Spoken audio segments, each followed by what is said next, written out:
నమస్తే అండి. నమస్తే. ఉదయ కృష్ణారెడ్డి గారి ఇష్యూ గురించి ఆల్రెడీ మనం మాట్లాడుకున్నాం. అంటే హీరో నుంచి ఆయన జీరోకి పడిపోయారు. ఒక కానిస్టేబుల్‌గా ఉద్యోగం చేస్తున్న టైంలో చాలా అవమానాలు ఎదుర్కొన్నారు. పట్టుదలతో ఐపీఎస్ వరకు వచ్చారు. బట్ దానిని ఆయన నిలబెట్టుకోలేకపోయారు. ఇది నిన్నటి వరకు మాట్లాడిన ఒక వెర్షన్.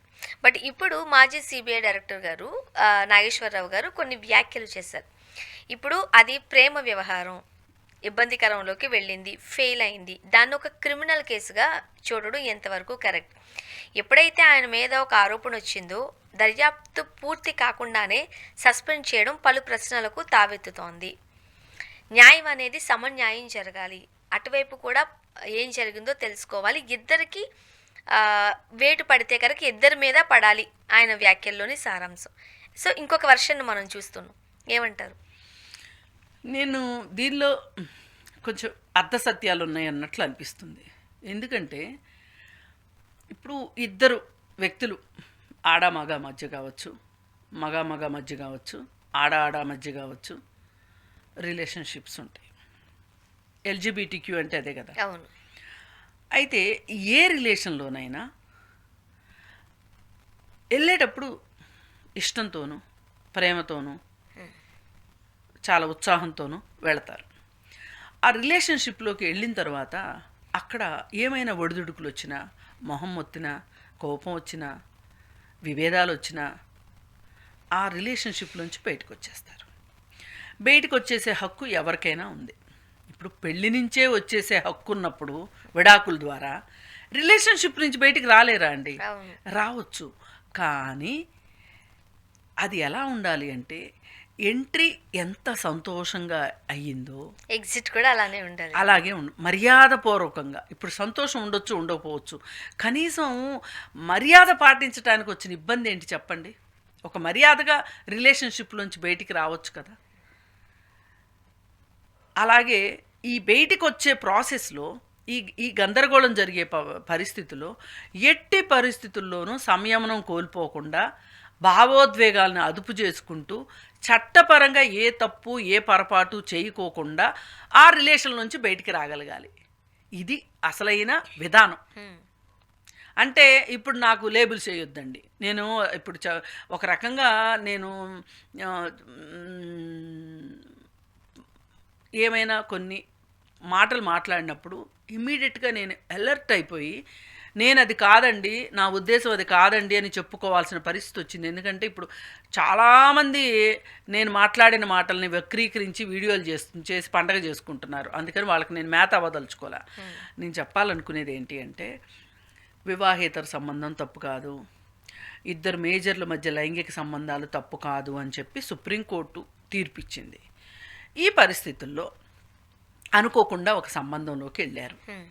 వెళ్ళినప్పుడు ఆ సంబంధంలో నుంచి అంతే మర్యాదగా బయటికి రావాలి, మర్యాదపూర్వకంగా.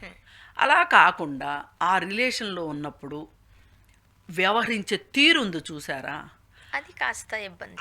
ఆ తీరులో గనక క్రిమినాలిటీ కనిపిస్తే గనక ఖచ్చితంగా క్రిమినల్ చర్యలు ఉంటాయి. కాదని నాగేశ్వరరావు గారు ఎట్లా అంటారు? నాకు అర్థం కాలేదు.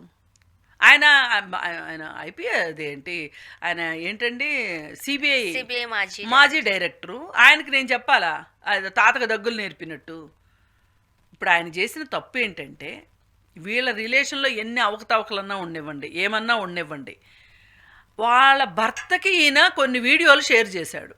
ఇది తప్పు. ఇది నిర్భయ చట్టం ప్రకారం ఇది తప్పు. వీడియోలు ఉన్నాయి నా దగ్గర అని బెదిరించటం కానీ, ఎవరికన్నా పంపిస్తాను అని చెప్పి బెదిరించటం కానీ, కొన్ని మెసేజెస్ కూడా వాళ్ళ హస్బెండ్కి ఫార్వర్డ్ చేశాడు. ఇది చేసే హక్కు లేదు. అండ్ ఇంకొకటి ఆమెను గదిలోకి లాక్కుని వెళ్ళి జుట్టు పట్టుకుని లాక్కి వెళ్ళారు అన్నది కూడా మనం వింటున్నాము. కత్తి పెట్టారు, ఆ టైంలో కొన్ని వీడియోస్ తీశారు. దానికి సాక్ష్యాధారాలు కావాలండి. ఏదైనా సరే ఇప్పుడు కేసు మనం ఎందుకు ఇక్కడ వ్యాఖ్యానించాల్సి వచ్చిందంటే సమన్యాయం జరగాలి, సమంగా శిక్షించాలి అని చెప్పి నాగేశ్వరరావు గారు మాట్లాడుతుంటే దానికోసం మనం మాట్లాడాల్సి వస్తుంది. ఇప్పుడు సమన్యాయం చేయాలనడం తప్పులేదు, సమంగా శిక్షించాలి అన్న దగ్గరనే అభ్యంతరం. ఏంటి అంటే ఒకరు ఎక్కువ స్థాయి నేరం చేసి ఒకరు తక్కువ స్థాయి నేరం చేస్తే మీరిద్దరూ అదే ప్రదేశంలో ఉన్నారు కాబట్టి మీ ఇద్దరికి సమానమైన శిక్ష వేస్తానంటాం ఏం న్యాయం? ఇది పోనీ ఇంకొక వర్షన్ చూద్దాము. అతను ఏం చెప్తున్నారు, మా ఇద్దరి మధ్య గత సంవత్సర కాలం నుంచి కూడా రిలేషన్ ఉండింది. ఉమ్. అంటే కొంతమంది ఎమోషనల్గా కనెక్ట్ అయిపోతారండి. మనం ఒకసారి ఆలోచిద్దాం. నేను కనెక్ట్ అవ్వరు అని నేను అనట్లేదండి. మరి అలాంటప్పుడు క- క- మధ్యలో అతన్ని వదిలేసి వెళ్ళిపోతే దాన్ని అయినంత త్వరగా తీసుకోలేకపోయి ఉండొచ్చు. తీసుకోవాలంటున్నాను, తీసుకోవాలి. ఎందుకు ఎందుకు తీసుకోవాలో చెప్తున్నా. ఆయన కాబోయే పోలీస్ ఆఫీసరు, ఆయన ఒక సాదాసీదా మనిషి కాదు. ఇప్పుడు ఒక వ్యక్తి తన వ్యక్తిగత జీవితంలో వచ్చే ఒడిదుడుకుల్లో సంభాళించుకోలేక ఒక నేరానికి పాల్పడితే శిక్ష పడుతుందా పడట్లేదా? ఇప్పుడు ఒక హత్య చేసిన వ్యక్తి గురించి ఆయన ఏ పరిస్థితుల్లో హత్య చేశాడు అని ఏమైనా శిక్ష తగ్గిస్తారా చెప్పండి? ఇది ఒక మహిళలకు ఉంది. ఇది ఏంటి అంటే వాళ్ళ ప్రాణాన్ని అంటే వాళ్ళ ప్రాణాలు రక్షించుకునే కోసం పురుషులకు కూడా ఉంది. ఇది వాళ్ళ ప్రాణం రక్షించుకునే పరిస్థితుల్లో వాళ్ళు ఏదైనా నేరానికి పాల్పడితే గనక, అంటే రెండో మనిషిని హత్య చేయటం అట్లాంటివి ఏదైనా జరిగితే గనక వాళ్ళ శిక్ష నుంచి కొంత కన్సిడరేషన్స్ ఉంటాయి. కానీ ఇప్పుడు ఐటీ యాక్ట్ అట్రాక్ట్ అవుతుందండి. ఇక్కడ ఆయన వీడియోల ద్వారా పంపించారు కదా, ఫోటోలు పంపించారు కదా, ఫోన్ ద్వారా పంపించారు కదా, ఇక్కడ ఐటీ యాక్ట్ ఉంటుంది. అలాగే బెదిరించటం, అలాగే పెళ్ళైన తర్వాత కూడా ఆమె రిలేషన్ కంటిన్యూ చేద్దామని అని, ఇది కూడా ఒక వర్షన్ చేద్దామనింది, నేను ఒప్పుకోలేదు, అందుకే కక్షపూరితంగా ఇట్లా మాట్లాడుతున్నారు అని కూడా ఆయన అనడం. ఇప్పుడు నిజంగా ఈయన దగ్గర అంత సంయమనమే ఉంటే, నీకు పెళ్ళైపోయింది కాబట్టి, నువ్వు వేరొకరి భార్యవు కాబట్టి నీతో ఇప్పుడు నేను సంబంధాన్ని కొనసాగించలేను అనేంత రాముడు మంచి బాలుడు అంతటి వ్యక్తి అయితే గనక అతన్ని పిలిచి కూర్చోబెట్టి, ఎవరు వాళ్ళ భర్తని ఇంకెవరైనా పెద్ద మనిషిని పిలిచి కూర్చోబెట్టి వాళ్ళ దగ్గర మాట్లాడి ఉంటే గనక ఇంత దూరం వచ్చేది కాదు ఇది.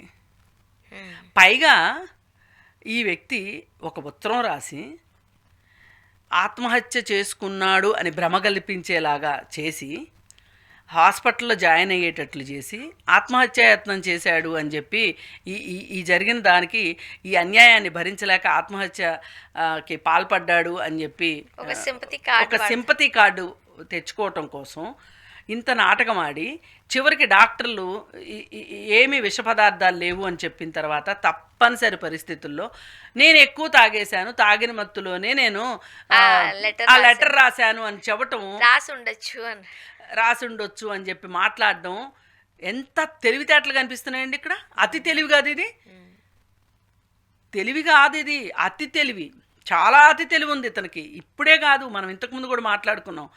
పోయినసారి అతను ఇంటర్వ్యూల్లో చెప్పేటప్పుడే తను ఉన్న డిపార్ట్మెంట్లో తాను ఎన్ని కష్టాలు పడింది చెప్పటం, పోనీ ఆ డిపార్ట్మెంట్ వదిలేసి వెళ్ళి వేరే డిపార్ట్మెంట్లోకి వెళ్ళి చెప్పాడన్నా అదొక విధానం.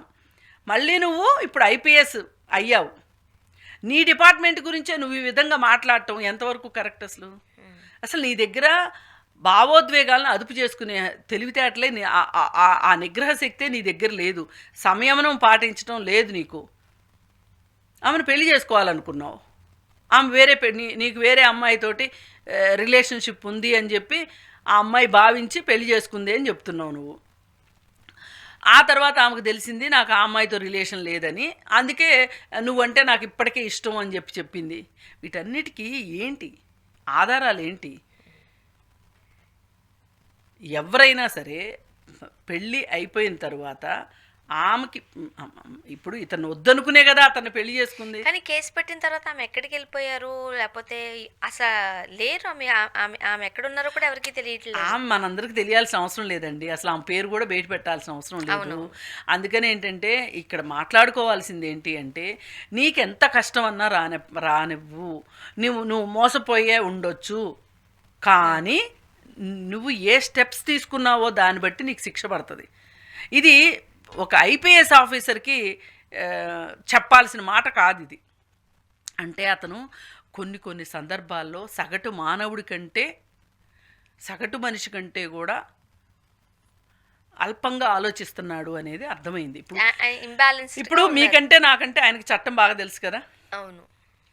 ఇకపోతే దీనికి ఒక కొసమెరుపు ఉంది, కాస్త హిందుత్వాకి సంబంధించిన వ్యక్తి. ఎవరి? ఈ ఉదయ కృష్ణారెడ్డి. అతను అంతకుముందు ఇంటర్వ్యూల్లో కూడా అది చెప్పాడు. నేనేమి దానివల్ల తప్పని నేను అనట్లా, కానీ నాగేశ్వరరావు గారు వెనకేసుకురావటం మటుకు అదొక కారణం అనిపిస్తుంది వెనకేసుకురావటానికి. Thank you. Thank you.